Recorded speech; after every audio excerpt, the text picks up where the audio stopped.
Hey everyone, TV Girl here from Voice of TV, and I'm going to be reviewing Homeland's Beirut is Back, the second episode of Season 2. Now, although the first episode started out slow, I was correct when I thought it was just building up for the fast-paced season, reintroducing viewers to the characters, hey, it's been a while, and also making it possible to watch for totally new viewers. This episode really took off. The acting is nothing ever short of phenomenal in this show. Claire Danes just continues to blow me away and steal the show with her amazing performances as the serious, complex Carrie Matheson. Carrie's extremely smart, but also extremely emotionally unstable. To pull off that combination well is difficult, but Danes is the master. A lot of this episode was about Carrie still trying to cope with the fact that she was wrong about Brody. Like she said, she has never been so wrong about something she was so sure she was right about. Carrie had a panic attack at her Lebanon safe house, and you can tell that she is really unraveling, and that scene up on the roof with her and Saul was just really kind of heartbreaking because we know that she's right, but she is completely sure now that she's wrong, and it's just driving her insane. Mike returns. Wait, who's Mike? Okay, he's the Marine friend of Brody that was having relations with Jessica, Brody's wife, while he was a prisoner of war. Remember him now? So Mike starts questioning about Walker's death. It makes Brody really uncomfortable.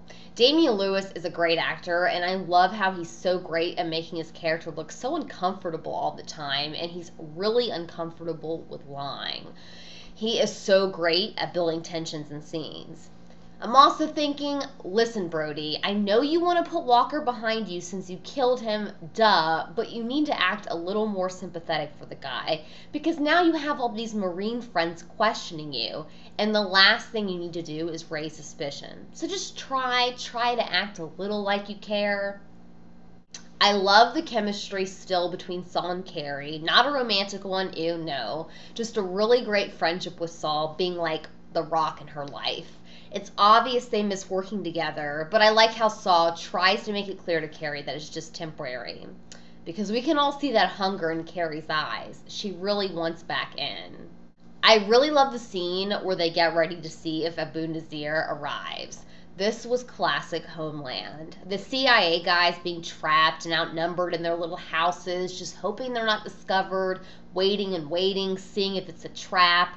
And I didn't believe it was going to be a trap. I thought it was possible, but I did trust that woman. And to really, really build the tension and make it even more crazy, let's just throw Brody in the mix, watching from David's office, or wherever that was.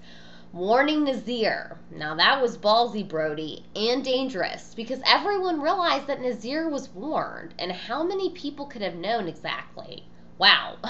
Nazir just barely dodged a bullet there, literally. But obviously, Nazir can't be killed off yet. He's way too big a part of the plot and is also really interesting.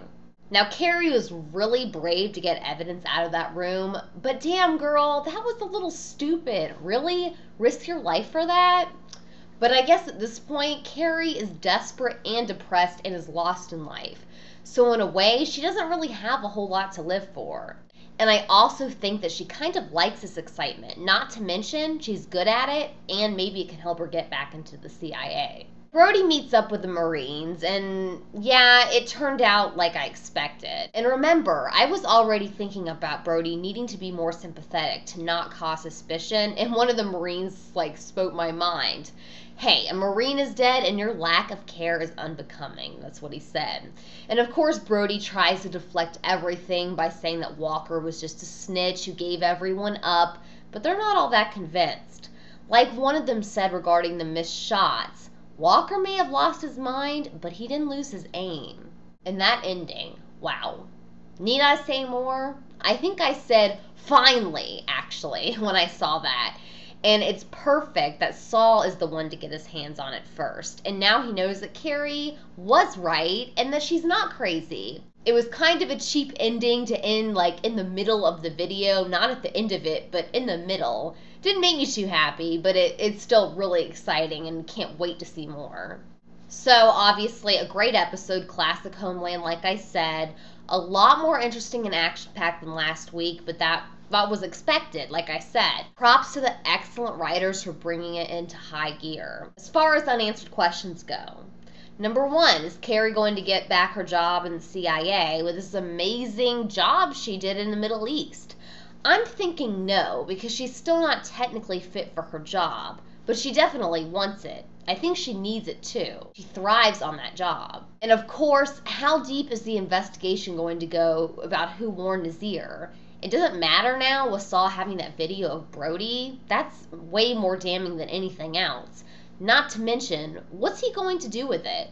Is Saul going to bring that video straight to David or Carrie? Please don't tell me that Saul's going to get killed or the video's going to get stolen or something. That would really suck, and I'd really miss Saul. The only thing, though, is that I really didn't expect for Brody to be exposed this soon. I mean, we knew it was going to happen eventually, but the second episode is just so fast. I guess it's possible, but I was not expecting it. Not yet.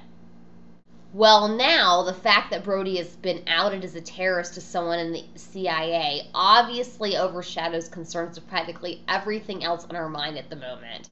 I am so glad that the show is back, and this episode really showcased the talent of the writers and actors, especially Claire Danes. She totally owns it. This episode is a 100% definite A. Well, see you next week for the 3rd episode of Homeland Season 2, Episode 3. Bye.